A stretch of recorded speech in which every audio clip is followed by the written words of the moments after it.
இந்த மலையாள கருப்பு எப்படி சாமி எப்படி நீ பார்த்து தெரிஞ்சுக்கோ. புரியுதா?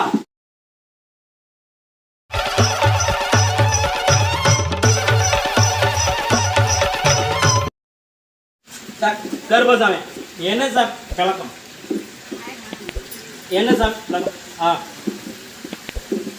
அப்படியா சாமி? சாமி நானும் போகாத இடம் சாமி. நானும் போகாத இடம் இல்லை. இந்த வாரத்துக்கு நான் இங்கே போய் பார்த்தேன், அங்கே போய் பார்த்தேன், இங்கே போய் பார்த்தேன், எங்கேயும் முடியல சாமி. என் பிரச்சனை தீர்ந்த பாட்டா இல்லை. ஆனால் நான் தான் செலவு பண்ணிக்கிட்டே இருக்கேன். நம்பி ஏமாந்துட்டு சாமி. எப்படி நம்பி ஏமாந்துட்டு சாமி. என் பணம் கொஞ்சம் லாக்கு. அதே போல் லாரி நல்லா போடணும் சார். நல்ல வருமானம் வரணும்.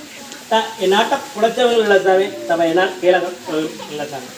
அப்படின்னா நல்லா கத்தையாக புழங்கிட்டு இருந்தா அது பணம். சரிதா?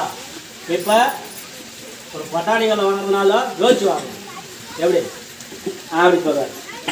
சரி, நான் உனக்கு வர வேண்டிய பணத்தெல்லாம் வர வச்சு கொடுத்து லாரியை நல்லா ஓட்டி கொடுத்து நல்ல வருமானத்தை கூட கடன்லாம் அடைச்சி கொடுத்தா கருப்பசாமி எனக்கு என்ன சரி.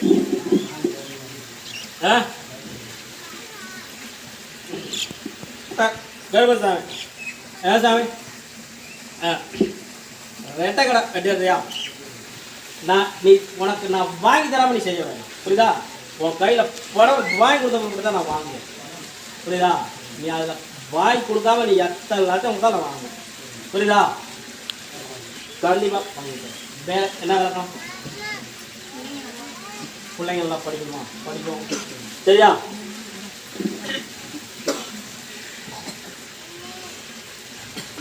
இந்த பழத்தை வச்சு பயன்படுத்திய இந்த பழத்தை கொண்டு போ. சரிதா?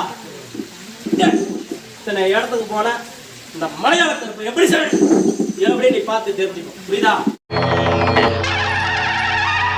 இந்த கருப்பு சாமி வாக்கு கொடுத்தா கொடுத்துதான். இது சத்தியம்.